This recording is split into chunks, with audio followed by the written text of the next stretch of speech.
Meurtre et assassinat. Tout. Ce qu'il faut savoir, le meurtre est classé parmi les infractions contre les personnes.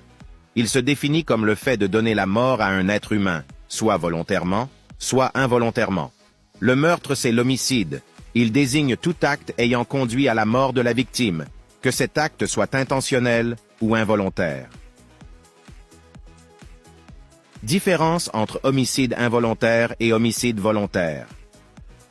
L'homicide involontaire est le fait de causer la mort d'autrui par maladresse, imprudence, inattention, négligence ou manquement à une obligation de sécurité ou de prudence imposée par la loi ou le règlement. Par contre, l'homicide volontaire désigne le fait de donner volontairement la mort à autrui. Il désigne parfois plus spécifiquement le meurtre simple commis sans aucune circonstance aggravante, par opposition aux meurtres aggravés avec préméditation, guet-apens, assassinat. Quant à l'assassinat, c'est le meurtre aggravé, homicide volontaire, commis avec préméditation. La préméditation, c'est le dessein formé avant l'action d'attenter à la personne d'un individu déterminé ou même de celui qui sera trouvé ou rencontré. Guet-apens.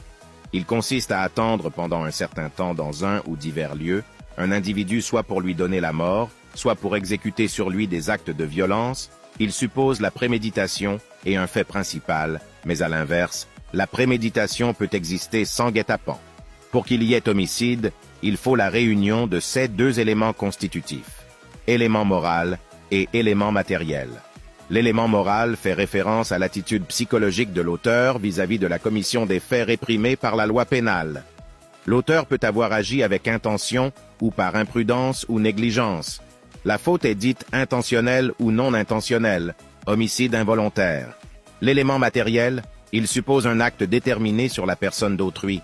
La nature de l'acte, il faut un geste tendant à donner la mort, peu importe les moyens utilisés, arme à feu, arme blanche, étranglement, poussé dans un précipice, à l'exception de l'emploi du poison, car l'empoisonnement est une infraction particulière.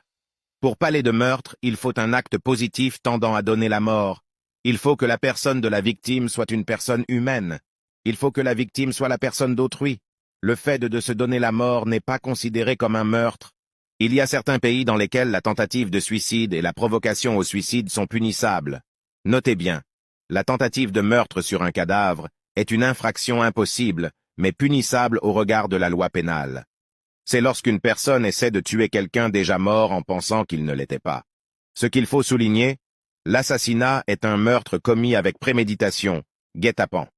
Notez bien, il y a assassinat, même si la personne est indéterminée. Exemple 1. Je vais tuer n'importe quelle personne que je rencontrerai aujourd'hui. Exemple 2. Même si l'auteur dépend l'exécution de l'infraction d'une circonstance quelconque. Je tuerai la personne qui s'oppose à ma nomination, tout droit réservé. Merci d'avoir regardé, aimé, commenté, partagé, abonnez-vous à Ken's Empire.